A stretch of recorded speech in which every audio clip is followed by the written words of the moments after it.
The UFL's testing new innovations. Dany Garcia speaks on training camp. All that and more on episode 97 of the UFL podcast. 1, 2, 3.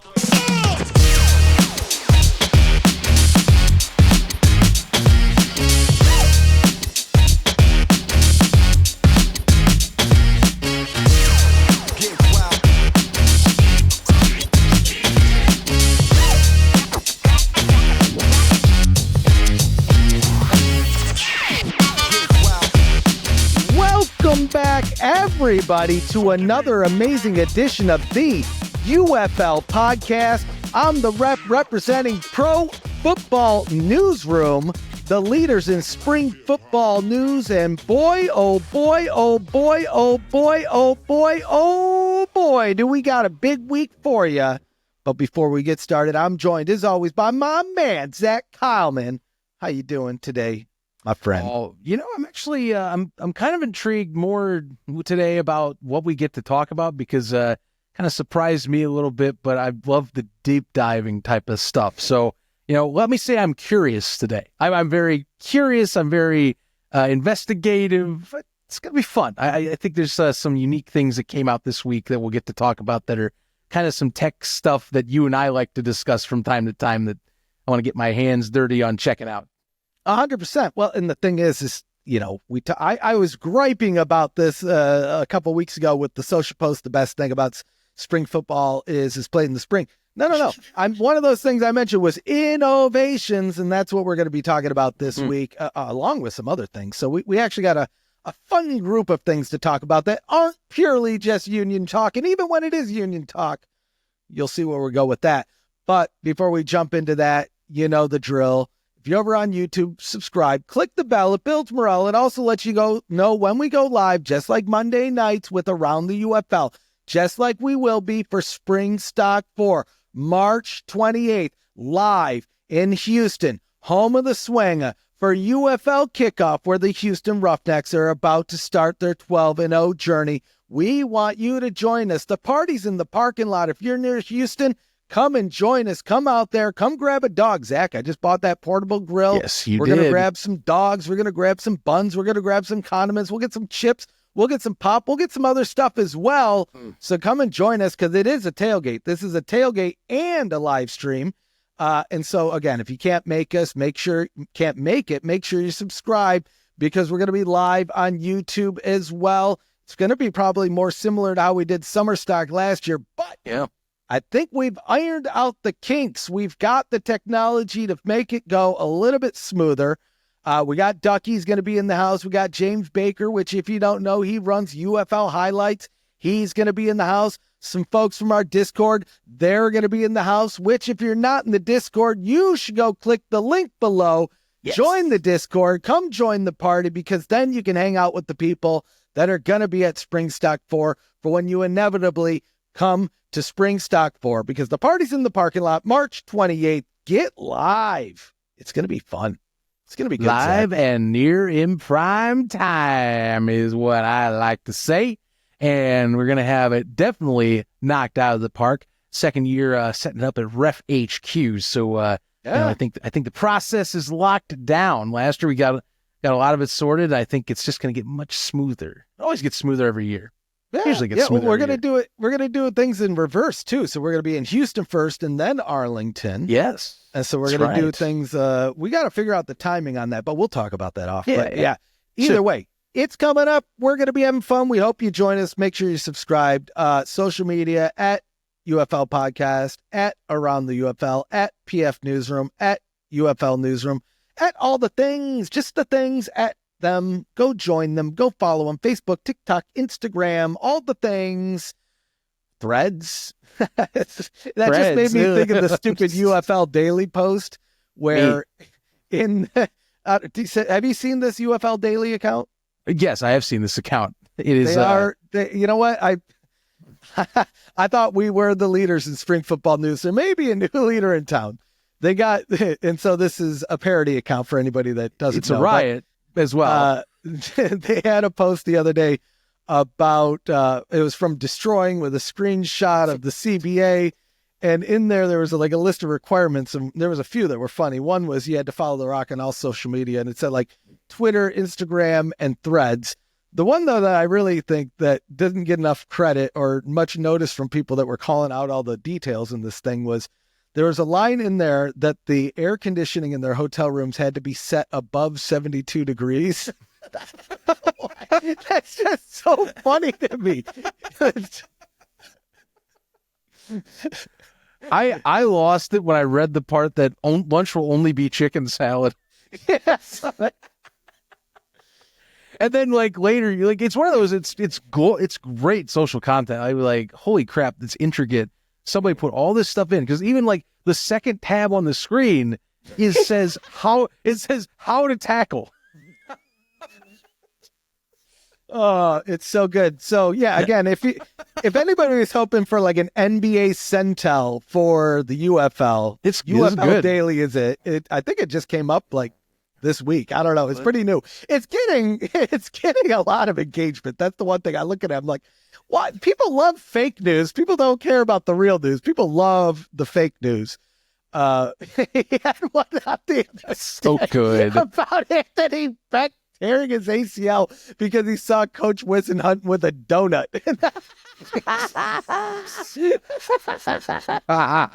It's just so stupid. It's so stupid. But if you need a little bit my of God. humor in your life and you don't want to be a doomer because you shouldn't be a doomer, go follow that account as well because it is humorous. And if you follow it, you might not get dailied, at least if you're in on it. No. People do that. The comments are pretty funny. The comments are pretty funny. We got players jumping in that some of them don't know what it is. That's what's even funnier to me. It's just like, what is this? And then Well, you look missed closer. this, Zach. So on around the UFL, I almost said around the ATU again. Around the UFL, Boogie mentioned it's his favorite new account. So on both sides of the spectrum, you have players that don't know what it is that are like responding to it. You have players that have figured out what it is that are also fans of it. And I mean, isn't that what social media is all about? Yeah. I love the spring football community for things like this. It's not just the news. Remember what I said, Zach, if you want to create a podcast, a social account, whatever it is, do it. And this is just one of those funny things that somebody out there has created. And maybe one day we'll find out who it is. You have an invite to spring stock. You have an invite to summer stock. You have an invite to any of our shows. If you've heard any of things Please from do. us. So sign you up. Yeah, I feel bad for missing that show, by the way, but I also was celebrating my dirty 30. Yes. So, we didn't talk about that last week. Well, I also am terrible at telling people my birthdays. So, I got to preface that you asking later on the Discord, what the hell, man? you didn't let me know. It's like, yeah. But no, that was what I was doing on Monday. I had a bunch of buddies from work. We had a great time out there. And yeah, it's funny because like somehow I've missed Jaron twice on ATU. And I had to specify, I was like, I'm not dodging you. It told just him is you were. one of those things that keeps happening. I told him you were. I said he couldn't face the music. He doesn't want. I said he knows what's going to happen this year. You guys are going to trounce his team. And quite frank, I didn't say this, but quite frankly, Zach, I should have said you'd be holding back your tears, but I didn't say that. Oh, wow. I should have said that though. I mean, I've said it. Quite frankly, I wish I could have said it to him. He keeps on finding ways to solve the puzzle, and my team doesn't know how to get past his defense. So, balls in my court, and more likely Mike Nolan's court, and everyone out there to find a way to get things done.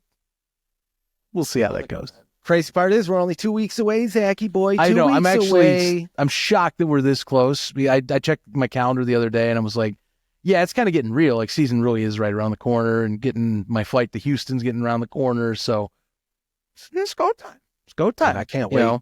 Again, Buc-ee's, barbecue. I got to get out. I have chores on my end that I need to do. I need to refill the batteries in my golf cart, which I'm going to do. Oh, yes. I'm gonna do yes. Gotta do it. I got to do that. I just want to make sure I don't blow myself up. But I don't think it's hard. You just throw some water in them, right? Distilled water. You just throw them in there. You're good to go. I think you just have to keep it like a certain level above that. But my luck is I'm going to do it completely wrong, plug it in, and it'll be like a cartoon where I'll turn into a skeleton for a few moments and my hair will be anyway, let's get to the news. Yes, please do. Before I start talking about Christmas vacation, because that's what I'm hearing. That's exactly what I was thinking. That's exactly what I was thinking. Yeah, we'll go with the rundown style, because I was going to say, do you want to? Actually, I'll ask you. Do you want to do the ESPN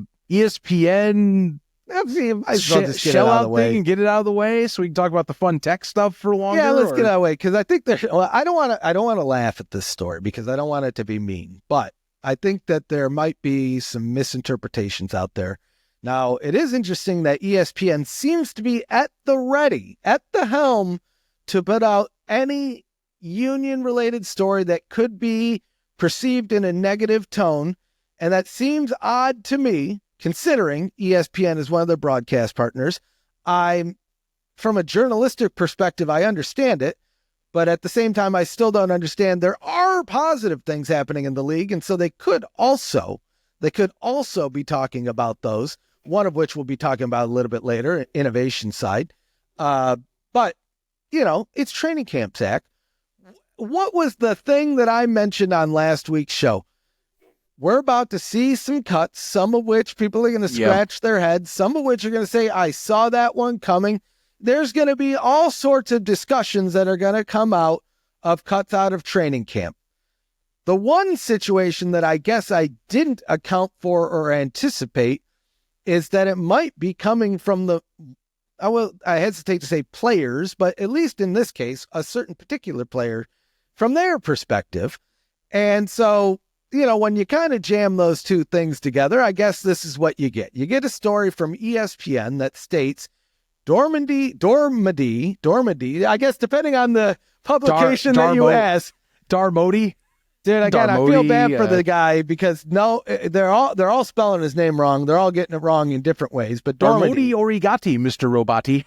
So he was cut from the Showboats, and the headline states, thinks it's union related. So these are not my words. This is ESPN's words. This is ESPN. Yeah, keep it in mind. And so article starts with a quote. I think that was the driving factor from Quentin himself.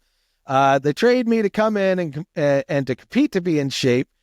And then I get 5 practices to show that I'm basically not good enough to be on their team. And he states, just seems fishy. Now, I don't know, Zach. It's a tough one. I don't want to say definitively either way, because maybe there is. But I would say, right, I think the big hubbub was around, if you skip media day, you could get cut. And then even Daryl Johnston came out and clarified on that said, look, it could lead to reprimand. It could lead to a cut, depending on what the situation. Mm-hmm. But I believe Dormady was at media day.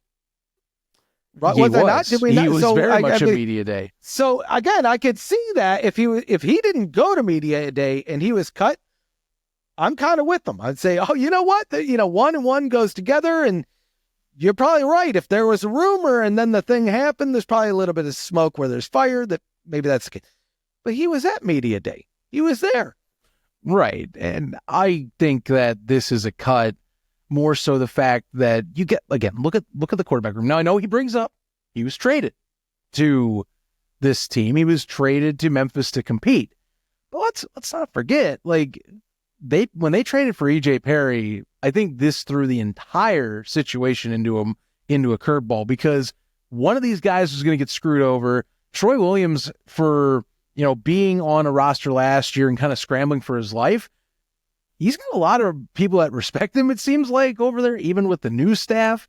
And EJ Perry, it seems like his stock has just continued to rise ever since he has been joined up. it seems like we hear nothing but praise with his potential over in Memphis. So, I mean, it was going to be tough. And I know you can read this column by Kevin Seibert, and talks about how, yes, it was windy at practice, and Quentin felt like that some of the opportunities were messed up because of the weather, and you can't control the weather, and 5 practice sessions isn't a lot, but also you kind of have to move. I mean, when you got 3 QBs in the room like that, it's kind of hard to pick. And I don't know if it was just that they wanted to see a different look, or maybe, and this is the other part we don't get in this article, how good was Troy and EJ looking? You know, like, now keep in mind, this whole thing is written from Quentin's perspective. It's a one-on-one interview with some of the references to the union strife because it's angling towards this might be a union firing. And I don't know if it is or is not. I can't confirm. But what I do find fascinating about this story is we just had a story about how, or two stories from ESPN on,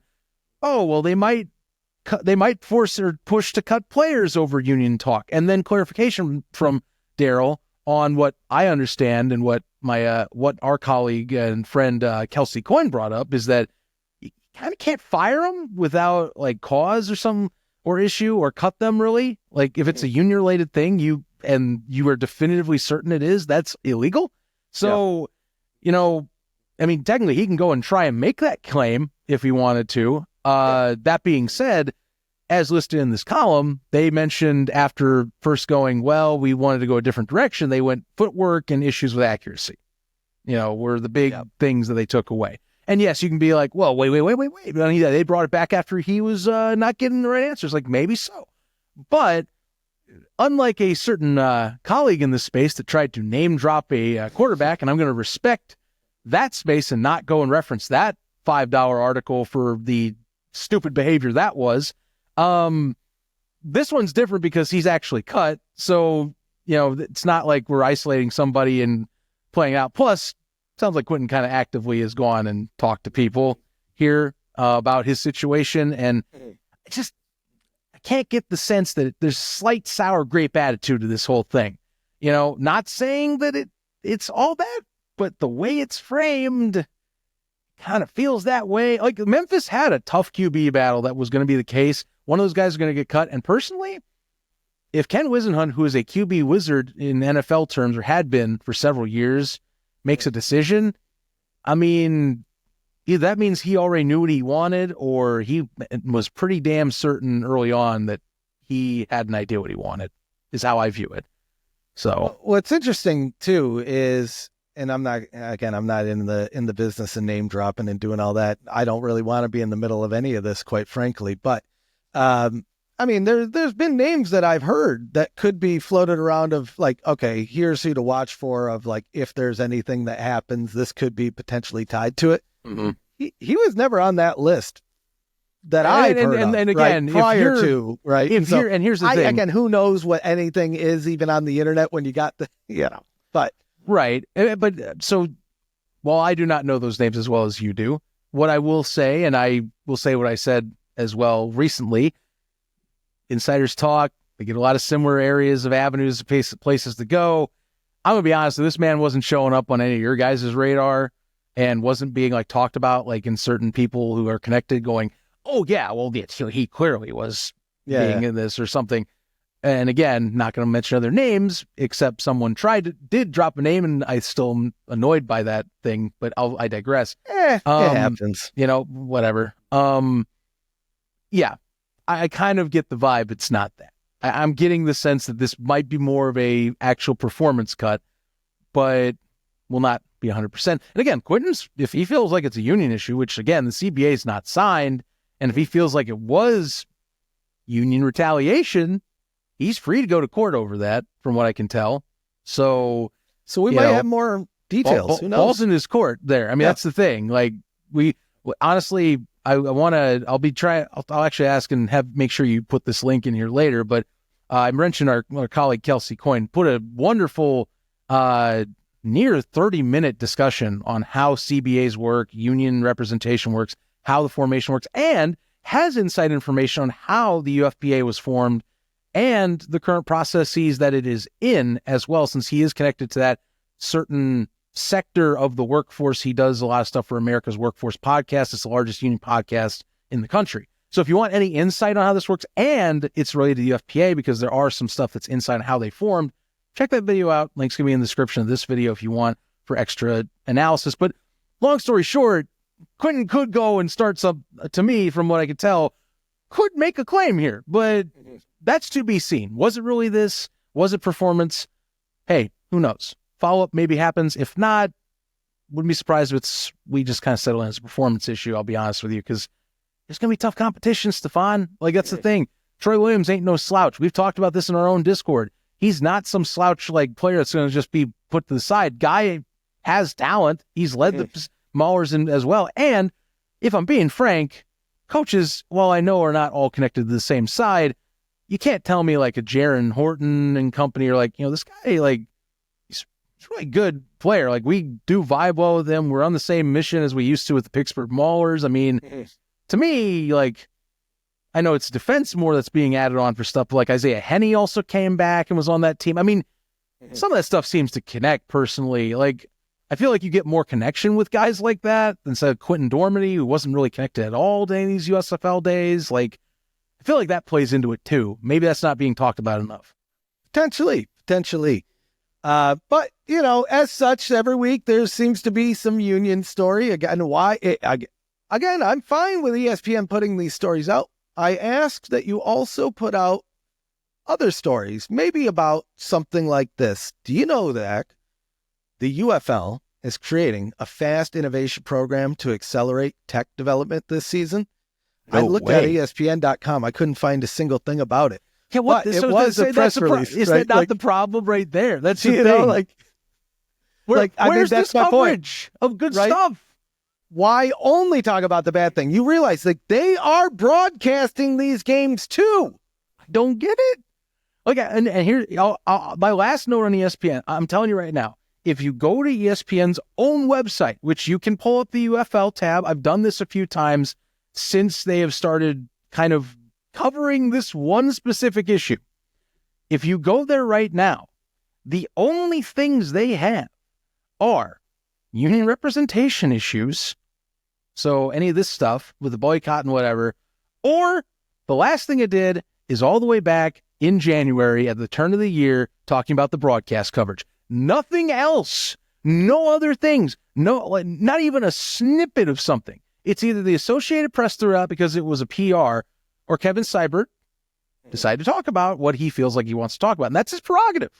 But here's the thing. I have no problem with him putting out those articles. I just because I know how people spin things.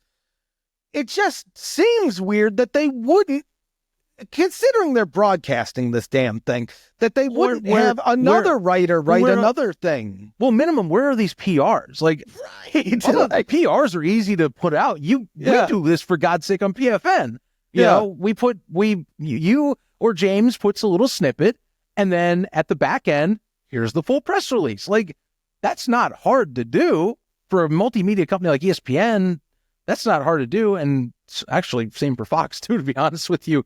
It's been an interesting year with coverage outside of the main stuff. Like, I don't know. This is where I agree with some people I've talked to off show where it's like, we just can, that's where I'm like, can we just get the negotiations done so we can just stop having these big outlets just pick on that specific point for doomsday device or for doomsday feels. Like, that's the thing, but all right, I digress. I'm done with the bad times. Let's go with the happy times. Happy times. UFL FAST program. FAST. What does FAST stand for, Zachy? It's football advancement through sports technology. Now we're cooking. Now we're talking. My blood's flowing, Zach. God, my arms are out of control. I can't even control them. This is now the union stuff's done. We're talking, again, I draw back to what I said a couple weeks ago with that social media post. This was when I thought, okay, what is cool about spring football? The first thing that came to mind, Zach, was innovations. And here we see some innovations. So it isn't lost. It isn't lost in the modern UFL. So we'll go through the press release here. So it's designed with the intent to advance the game of football. FAST will work with both established and emerging sports media and technology companies, so like the UFL, to test and launch innovations and services that will improve the sport. I mean, potentially, we'll see. There's a couple call outs here. So the FAST program, it's going to focus on 3 key emerging areas for the 2025 season. And so there's multiple partners in this. It's not just here's one partner and the initiative. So they have, and if you've seen the press release, you'll have seen the photos. Zach, we were talking about this.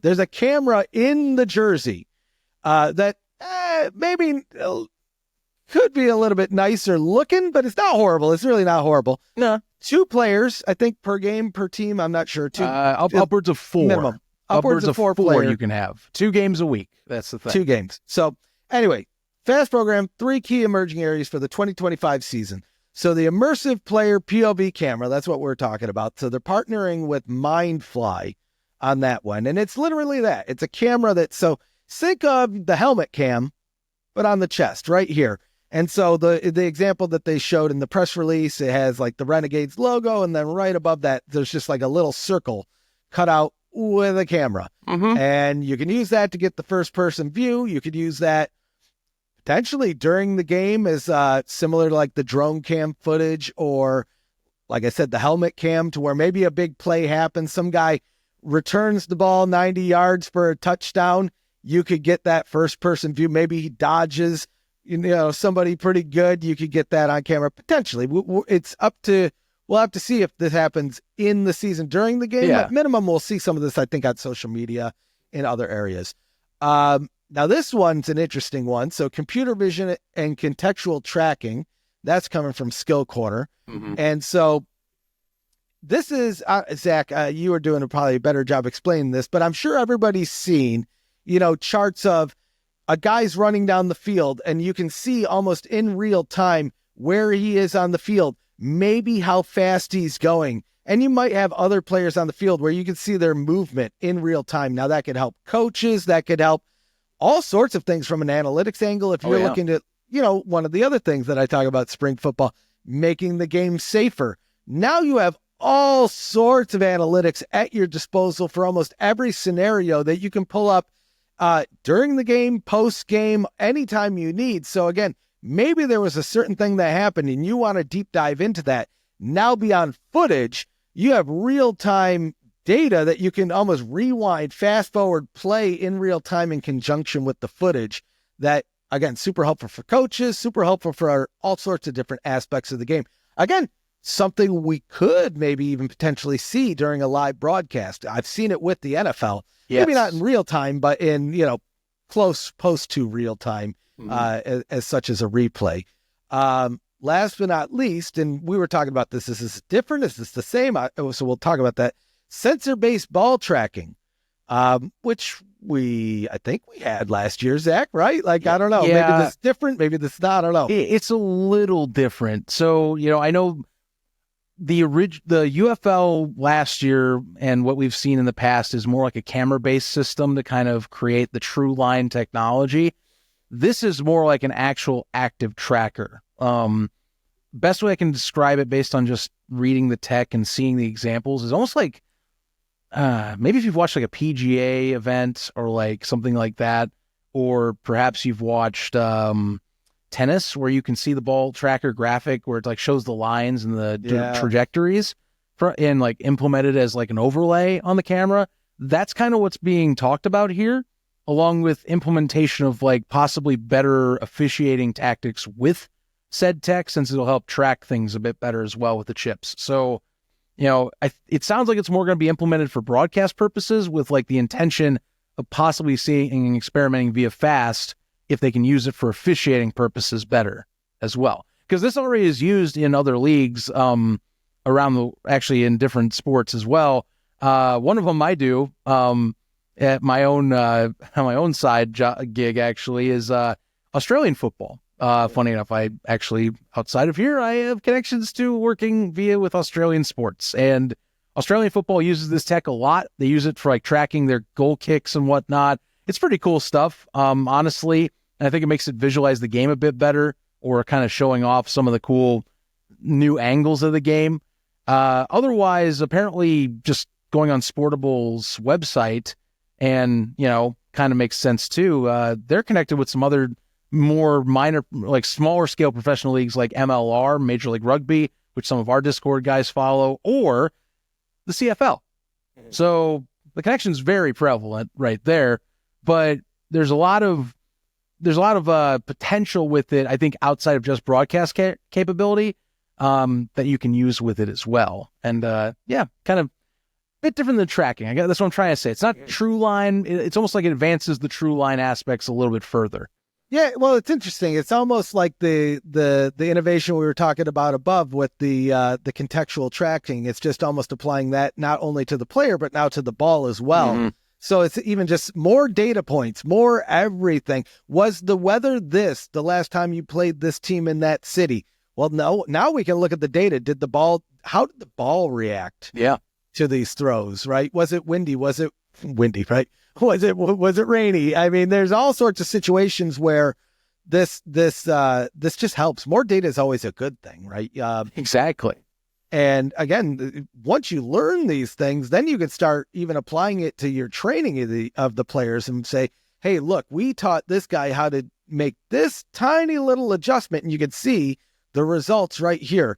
And so maybe that's even the push it'll take for some of these guys to say, oh, maybe I try this approach to where they get, spread out that benefits. Or you have a new guy that has to come off the bench because unfortunately injuries do happen. Yeah. This could be a way to say, hey, let me get you up to speed on how the guy you're coming in to fill his shoes was really, really doing things here to hopefully you can better connect with the guys out on the field, So either way you look at it, this is what I love to see. New innovations, trying out new things, even tweaking things that you were doing before, kind of to the point of the ball tracking. We had, tracking as far as the true line, but now we're adding to it to a certain degree. And so every little bit counts. I really hope we do see some of these things in the broadcast. It seems like we're getting the drone back because I've seen the drone footage. They're pushing that on social media. And so maybe this is the replacement for the helmet cam this year. I envision they don't do both, but maybe they do. I don't know. I'd be shocked if it is. I've seen some videos while we're kind of or quick snippets while we're getting the show ready. It's basically helmet cam, but like you should expect an HD quality camera. That's the thing. The footage looks much better. And I appreciated some of the amazing shots we've gotten from helmet cam over the years, starting back with like the USFL. And kind of taking that further now through the last several seasons. But like you look at Mindfly's website and some of the clips coming out of it. And honestly, I know exactly where this has been used in the past. The NFL's been using this for their ref cameras at times. They have a hat cam, but they also can use it for other implementations with their referees, which, can be also used in the UFL if they want as well. But no, the clips they're showing as example footage here that have been used elsewhere in multiple different sports leagues around the world, it should enhance the helmet cam the whole purpose of it to a much better looking product to where there's less grain, more higher quality and higher resolution action. So that one I am especially thrilled because that's an immediate impact to what we get to watch as well. It's already used everywhere, honestly. I know they're studying it, but you'll go on their website, like they've used it in several sports leagues across the world, and many in the U.S. they've already been testing it with. So the UFL just kind of is getting on that bandwagon. And then to kind of go back to Skill Corner, best way I can describe this is the UFL's basically entry into what AWS is for the NFL. You get the speed tracking, you get advanced analytics on like probabilities of catches and certain breaking of runs. If you go on Skill Corner's website, like there's a lot of data that they provide, but this is basically AWS alternative is what this is, which is awesome because what you can use for this is not only broadcast like discussion pieces, like say if you're doing like highlights of a player over the season, you talk about like how like his speed is killer, how like amazing these throws have been and how accurate this passer is. But like you can use this for social media in a lot of ways too. And I hope this is implemented by the social team because I really like the AWS clips for the social media aspects in the NFL. I think Skill Corner could really take advantage of that if the UFL social guys are allowed to kind of have quick access and use of that data through the week for cool highlight insights. So I'm keeping an eye on that one too. You'll probably see that more likely used online social media-wise. The players will get that data for themselves along with the coaches, and maybe broadcasts use it as well. I'm hoping. We'll find out, though. Yep. Man, I'm looking forward to it. Just new stuff, new things to try, new innovations, and like I said, some of these things will cascade out.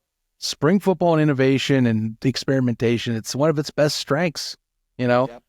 You get a lot of cool stuff that maybe you don't always get to see, or you get to be on the cutting edge of here because they need to do it. They need to be creative to get people in or find new ways to, say, hey, we're not just doing the NFL thing. We do other stuff different than the NFL. And then, you know, as we've seen with the NFL, they go, that's kind of cool. Now let's do it. And then, you know, that's how it works. So, you know, but yeah, it's nice. And I'm glad that they've made, you know, and it's more advancement of like stuff that feels like investment in the future, like brand new department, something that they're trying to be like, hey, we're trying to do tech, you know, moving forward. We want to be a hotbed to test stuff.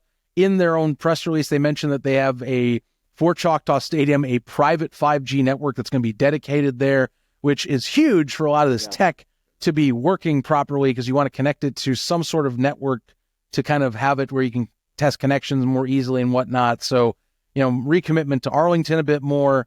There's a lot of positive future-y and future-proofing feel type of things in this, at least that says we are committed to moving ahead for extra seasons, I feel. But that's maybe me reading almost too much into it, I feel. I don't know. I like it. I like the tech stuff. I love the tech stuff that they bring up. It's one of my favorite things with leagues like this, so give me more of it every time. I love it. Hell yeah. You know what else is pretty nice, Zach? We heard from the co-owner of the UFL, Dany Garcia. She made a surprise appearance. So it was not noted that she was going to be there, but they have, you know, they've been having media appearances for the league. They've been doing different but media conferences with the coaches and things like that. And hey, it's always nice to hear from the co-owner of the UFL. We were talking about it, I think, a couple weeks ago on around the UFL. Maybe it was on this show. She had put out a post on social media saying, you know, it's always nice to hear from these people. And here she is. So, you know, she touched on a couple points. She touched on the UFL media headquarters. So we've talked about that in a good amount. So I'd say I don't know if there was anything huge newsworthy that came out of the media appearance. It's a lot of, hey, talking about the league, a lot of the things that we already know, but it's still a good thing to do, right? I think even to the certain extent, like, hey, let's throw The Rock in one of these bad boys. Doesn't need to be everyone. Just throw them in one before the season. Why? For the same reason that ESPN's writing about the union stuff. If The Rock shows up at a media day appearance, I bet ESPN writes about that, you know, and it's just a reason, just giving people a reason to talk about your league in a positive way, right? And so I think that might be part of the intent here. And so good news is, if nobody's going to talk about it, we are, right? And so we're going to talk about it on this show. James Larson, he has a good kind of breakdown over on Newsroom, which pfnewsroom.com, should be checking it out daily. But she talks about the headquarters. She said this is a massive, massive milestone for us. You know, they spoke about it earlier. All of the teams and coaches are in one location. They can come together. And, you know, because of that location, they could even do so much more. So beyond having all the coaches and players there in a hub, they're going to have media and marketing and have cameras. This is all of the things that we already talked about. The one, though, that I think that's interesting that she talked about here is Friday Night Lights, right? Because I don't know if people are as excited about that as you and I, Zach. One, we're going to be there for the kickoff of the season at a Friday night game. But historically, it's funny. Historically, we've seen these leagues sometimes put some of the not as desirable games on like a Thursday, a Friday, maybe later at night. But what always happens, Zach? They always end up being like the craziest game of the week. Yes. They might start out slow, but like I just remember USFL After Dark, XFL After Dark. There's something about it where the fourth quarter was like circus town, crazy plays. Anything could happen. You thought you were going to lose because you were down by 3 possessions. Not anymore, because we're up by 8 points, baby. You know, like overtimes, you name it, which we didn't even get overtime last year. But I'm saying if we get overtime this year, it's going to be on a Friday night. So she spoke about Friday night, and she said with Fox, it's a big initiative for them and their broadcast partners. You know, so they're actively putting in effort, hopefully to get people eyes on Friday night, own that time slot. And Zach, you have kind of a little bit of insight. We were talking about this before the show. Now I've been of the mindset of like, we need to be telling people, screaming it from the skies that, hey, this league is on Friday nights now. But you had even mentioned, like, you know, even in like the other traditional broadcasts, it's sometimes not even up until like the week, maybe a couple weeks before. Yeah. So yeah.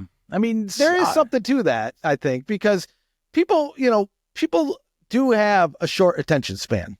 Well, right? Sure.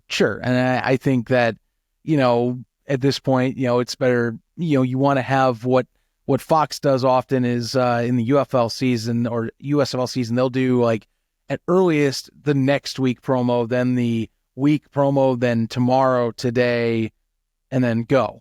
And so I think what's happening is that, you know, I've been wondering, hey, you know, Fox owns and has been doing a sports showcase on Fridays now ever since the WWE ended its contract with Fox back in August of this past year. So I was kind of sitting here, I'm thinking, well, you know, Fox College Hoops Friday is about to end. When are these UFL promos supposed to show up? Because Fox does Friday promos for their sports, along with their own specific promos for day of sports and whatnot. And I'm just thinking about it. It's got to be coming soon. Only reason I'm saying this is because tournaments are ending very soon. So this coming weekend, you're going to see the Big East tournament, which Fox is big pride and joy over there. They're going to see that end soon. You're also going to see other tournaments end across the board. And then I think you're going to see a lot more UFL promos start hitting the airwaves very shortly after, if not within the next week and a half. Yeah. Because at that point, you should start seeing a runway. There's no basketball anymore. Yeah. Fox does have their tournament called The Crown, which is a new like independent basketball tournament they're doing in Las Vegas. So there's some things they'll do with that, but the Friday slot, they should start advertising as Fox UFL Friday very shortly. So I would be shocked here if at the latest next week, say next Monday, not this coming Monday, but the Monday after, that if they didn't have something saying that it's coming up, yeah, I'd be kind of surprised because like you'll be wanting to start seeing those churn out like next week or something like that to kind of get that going. I would hope, and I guess I would anticipate that the final week leading into the UFL, we should see a ramp up in promotion. Not to say that Fox isn't doing that, because they are. When you watch NASCAR, they're pumping it with UFL ads. When you're watching kind of like their things, they're kind of sprucing it in. But I think we're going to start seeing some of those UFL promos and maybe not your traditional spots that you would see. So outside of your NASCAR, maybe on a primetime spot on a Monday during whatever the Fox broadcast is going on, or a Tuesday, so on and so forth. So I'm looking forward to seeing that. I'm really hoping to see a fun game Friday night. I know the Roughnecks are going to win, but I do want it to be fun. I don't want the Roughnecks to just clobber. You caught me yawning at the prospect of, man, we got that game to kick things up.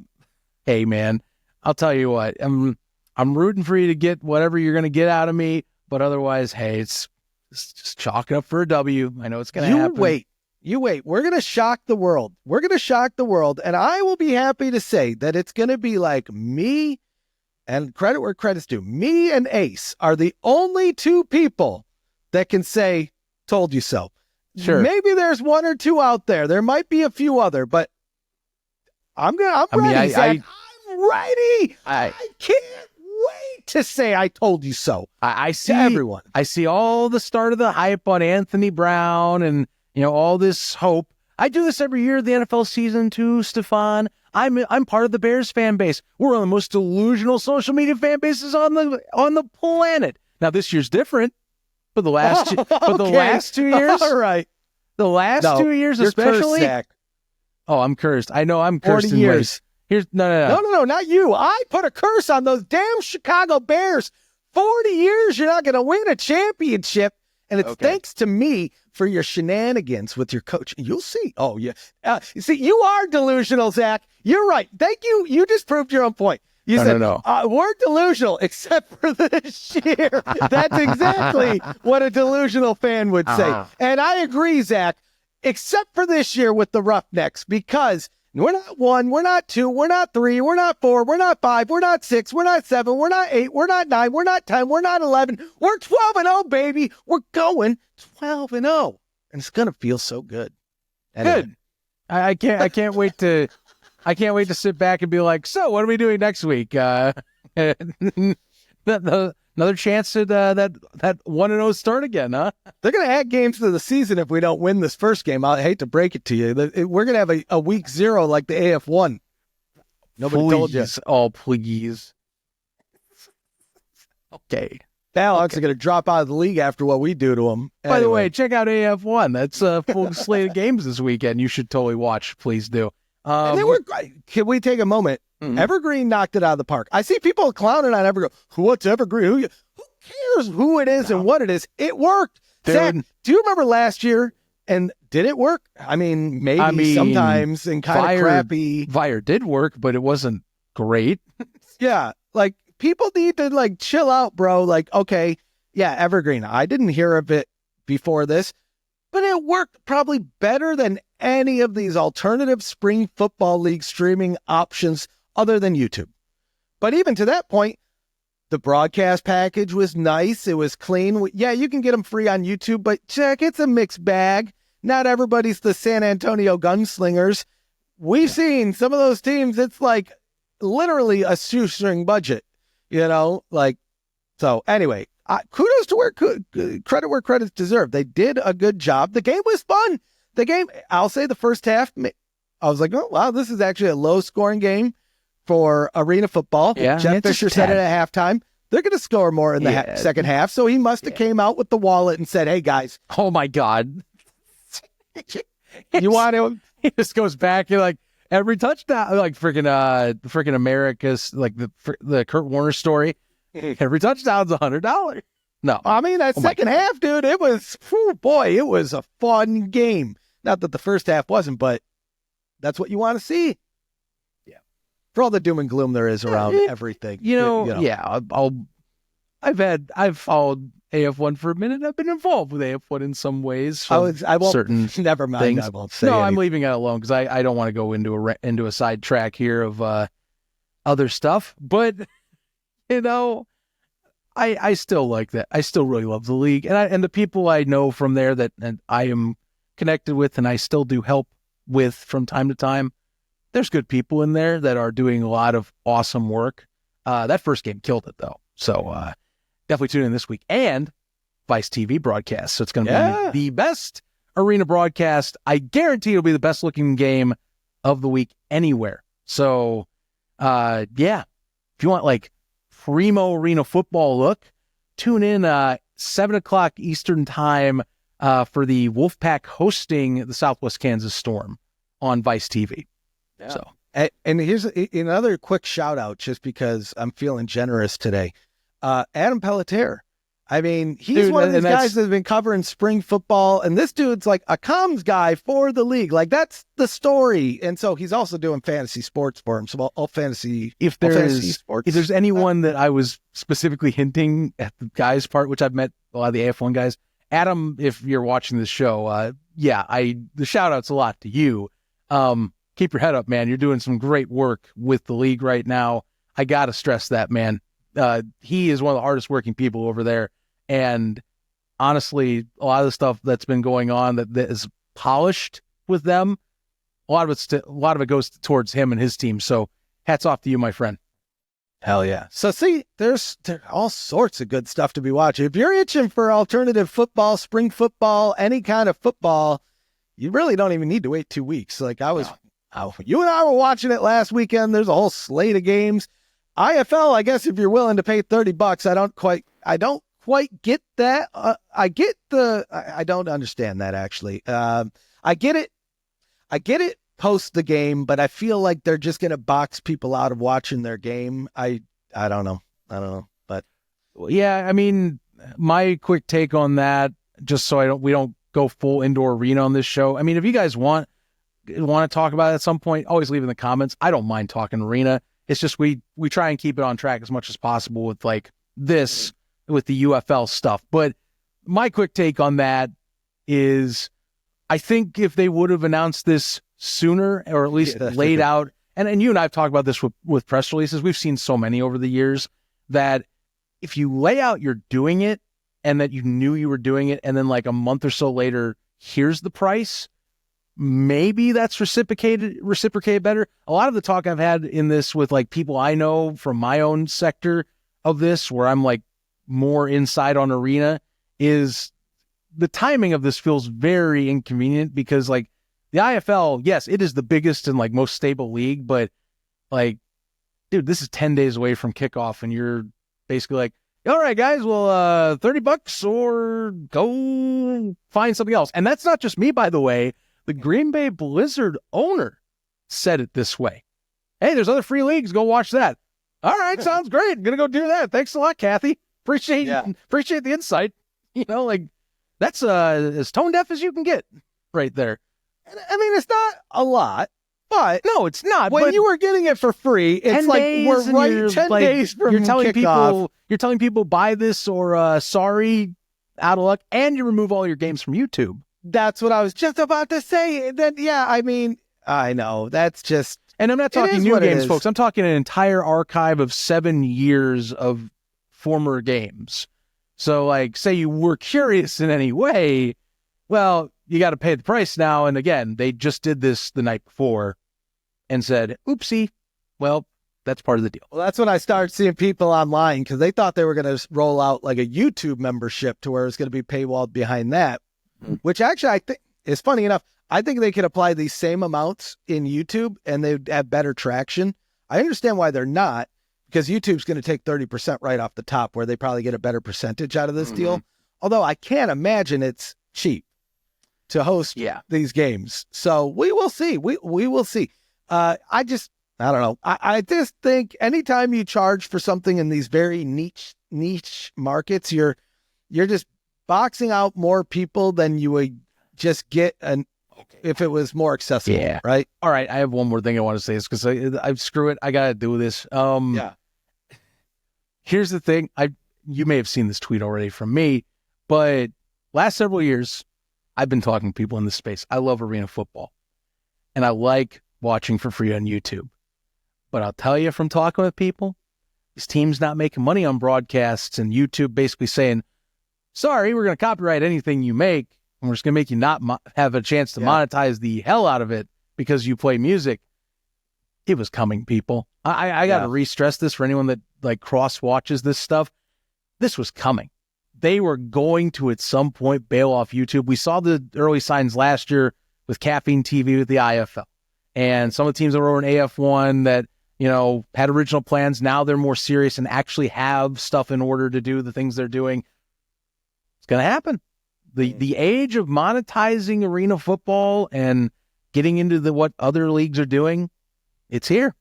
It's the next step. I know it's small, but that they need the money to grow. That's the thing. It's a shame too because it's around the silliest thing. I really wish YouTube would fix that. Nobody is listening to an AF1 broadcast on YouTube to listen to the Nelly song in the background. And you know right? and you know what kills me? I had heard several years ago that there had been rumors that YouTube was going to make a sports partnership program where it was going to be about live sports and finding ways to circumvent the copyrights and whatnot.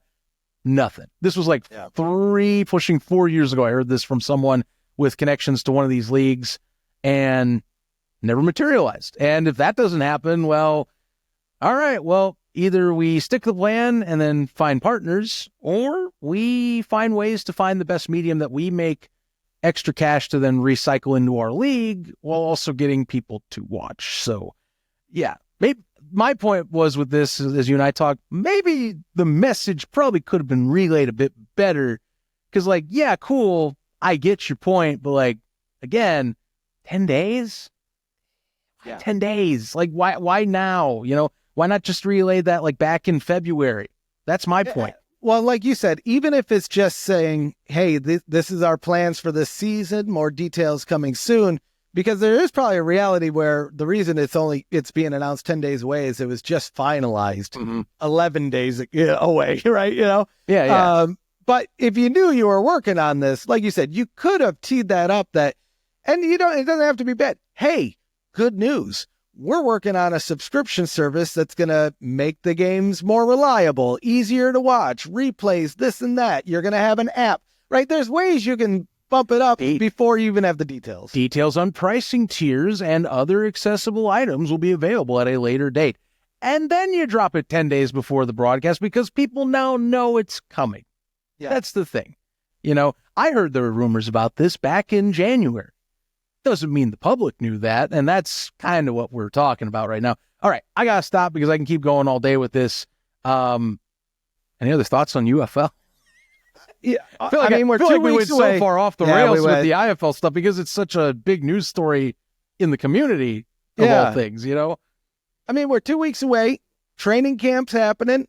Cuts are already controversial. And so I anticipate as we have more episodes in the lead up to kickoff, they're only going to get crazier and the discussion's going to be here.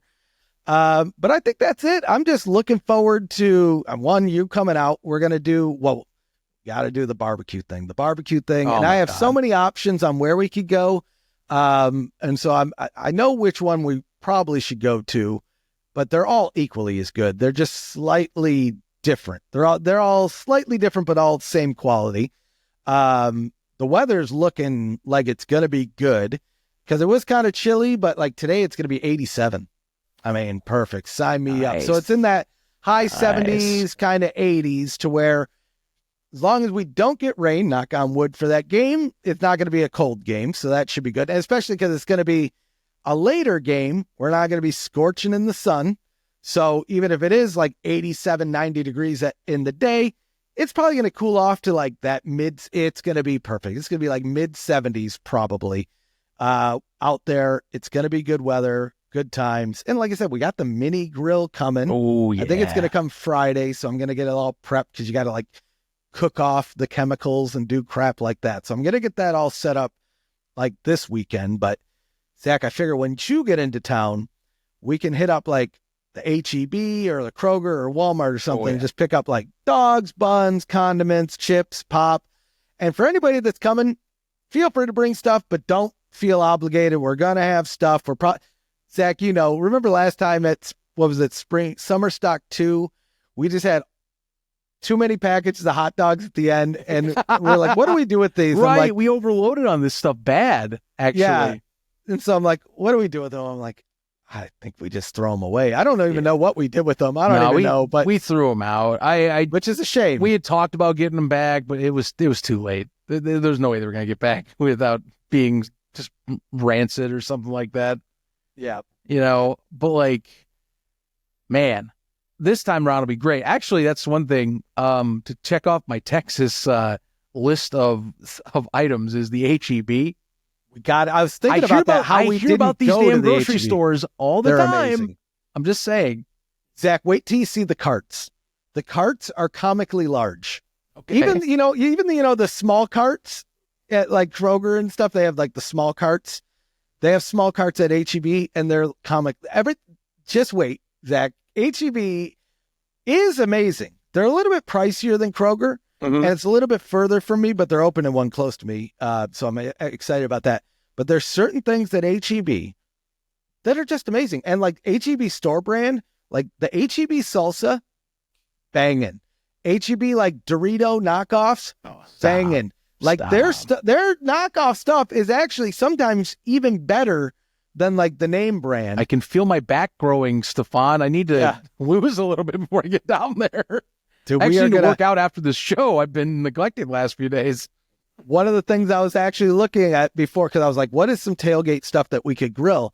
And at HEB, they have stuffed jalapenos wrapped in bacon. Oh my God. That are like ready to throw on the grill. I'm like, okay, we got to get some of those. We're getting some stuff, Zach, because dude, we're going to do a stream. I figure the stream's going to be like an hour and a half.